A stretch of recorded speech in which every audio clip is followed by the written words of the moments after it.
আমরা এখন গুপ্তেশ্বর মহাদেব কেভে ঢুকতে যাচ্ছি। এটি একটি বড় গুহা, এটা নেপালের সবচেয়ে বড় গুহা। তো এটার এন্ট্রেন্স দিয়ে আমরা ঢুকলাম, আস্তে আস্তে এগিয়ে যাচ্ছি। এই গুহাটি মনে করা হয় যে 5000 বছরের পুরনো একটি গুহা, এবং 16শো শতাব্দীতে এই গুহাটি আবিষ্কৃত হয় বলে কথিত আছে। তো এই গুহাটি পরিদর্শনের জন্য উন্মুক্ত করে দেওয়া হয় 1994 সাল থেকে, যেই তথ্য আমরা পেয়েছি। সেখান থেকে বললাম, তো ওই গুহাটি ঢোকার পথেই আপনাদের টিকিট কাউন্টার রয়েছে। এখানে টিকিট করতে হয়, 50 রুপি করে নেয় যারা বিদেশি আছে তাদের জন্য, বা সার্কভুক্ত কান্ট্রি যে মানুষজন আছে তাদের জন্য। তো এই সিঁড়িটি বেয়েই গুহাতে প্রবেশ করতে হবে।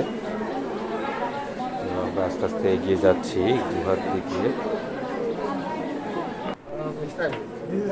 তো এই প্রবেশদ্বার দিয়ে আমরা মাত্রই ঢুকলাম। আপনাদেরকে দেখাচ্ছি গুহার ভিতরে বেশ অন্ধকার, যার কারণে অনেকগুলো বাতি জ্বালানো হয়েছে যাতে গুহার ভিতরে মানুষ হাঁটাচলা করতে পারে, এবং এখানে বেশ স্লিপারি। সো আপনারা সাবধানে যখন প্রবেশ করবেন সাবধানে যাবেন, সাবধানে চলাচল করবেন।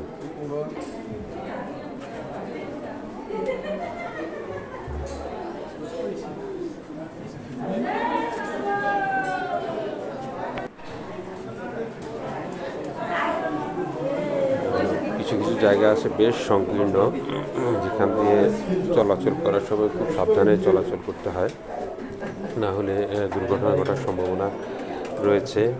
আমরা এখানে দেখছি অনেকে জুতো পরে ঢুকছেন, আবার অনেকে খালি পায়েও ঢুকছেন। বিশেষ করে হিন্দু ধর্মাবলম্বীদের জন্য এটি একটি পবিত্র স্থান। বেশি হিন্দু ধর্মাবলম্বীরা সবসময় জুতো খুলেই প্রবেশ করেন।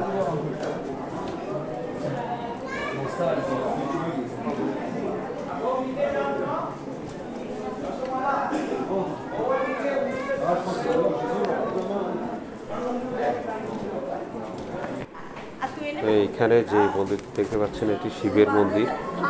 এখানে শিবের মূর্তি স্থাপন করা আছে। আমরা আরও নিচে যাব। আমরা শুনেছি নিচে একটি শেষ হবে। এই ঝর্ণাটি আমরা যদি শুনেছি যে বেশ দীর্ঘ, এটি রাস্তার ওপাশে যে ডেভিস ফল আছে সেই ডেভিস ফল এর সাথে সংযুক্ত। আমরা সামনে গেলেই সেটি হয়তো দেখতে পাবো। এই জায়গাটা বেশ সংকীর্ণ। এখানে আসলে মানুষ একদিক থেকে ঢুকছেন, আবার একদিক থেকে বেরোচ্ছেন, যার কারণেই এখানে একটু জ্যামের সৃষ্টি হয়েছে। তো এবং এই জায়গাটা খুবই সংকীর্ণ হওয়ার কারণে আসলে এই জ্যামের সৃষ্টি হয়েছে।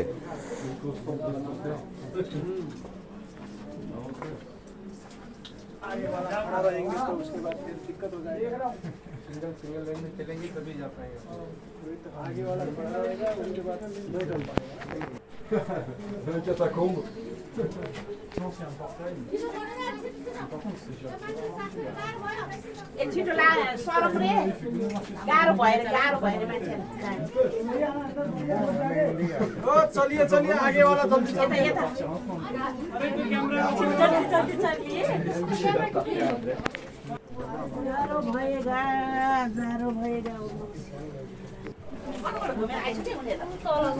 মানে দুই দিক দিয়ে ঢুকাচ্ছে কেন রে? সংকীর্ণ জায়গা, লাইটগুলো থাকার কারণে রাস্তাটা দেখা যায়, নাহলে এই গুহাটা খুবই অন্ধকার গুহা এবং অনেক বড় একটি গুহা।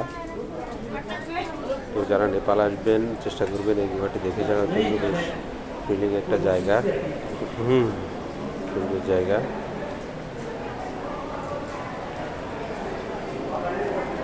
আর মৃত্যু দিক হয়ে গেল। আমরা পোখারায় এসেছিলাম, পোখারার একটি সাইট এই গুহাটি। এটি শেষ করে আমরা ডেভিস ফলে যাব। যে ডেভিস ফলে ঝর্ণাটার সাথে এই যে ঝর্ণাটা সৃষ্টি সেটার সাথে এই গুহার ঝর্ণার একটি সম্পর্ক নিচে যাবেন শুনেছি। দাদা নিচে নিচে এখান থেকে আমরা আসলে একটু নিচে নামবো। আমরা আপনাদেরকে দেখা নিচে নামার পর এখানে একটা দেখতে পাচ্ছি, আমরা দেখতে পাচ্ছি এখানে একটি ঝর্ণা এবং নিচে পানি প্রবাহিত হচ্ছে। তো আপনারা দেখতে থাকবেন এবং আমাদের সাথে থাকবেন, সাবস্ক্রাইব করবেন। আমরা নেপালের বিভিন্ন ভিডিও আমরা নেপালে এসেছি, সো নেপালের বিভিন্ন ভিডিও আমরা দিব। এখন আমরা ঝর্ণাটি দেখে ফিরে চলেছি। আমরা ওপাশে গিয়ে এখন ডেভিলস ফলে যাব, আমাদের সাথে থাকবেন। এটি একটু আপনাদেরকে দেখাই, এটি হচ্ছে শিবের একটি মূর্তি আছে এখানে বাইরে, শিবের মূর্তি। এখানে আমরা আজকে শেষ করব।